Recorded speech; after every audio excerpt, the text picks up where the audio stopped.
Mən səninlə çox xoşbəxtəm, birgə boynun bükmüş qumrular tək.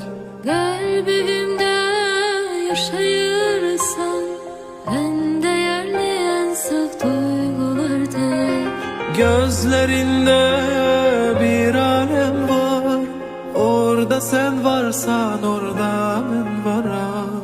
Sən hamıdan bəxtə versən, mən isə hər kəsdən bəxtiyaram. Harda var ki sənin sevirəm deməyindən, Qoy baxım gözünə, sarılım ürəyindən.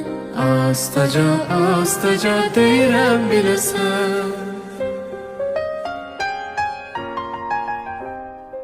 Bir bahardır, bir də sənsən, sizə olan sevgim bir ihtiyardır.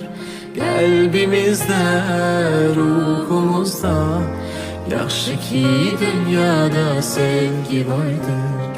Bir bahardır, bir də sənsən, sizə olan sevgim bir ihtiyardır.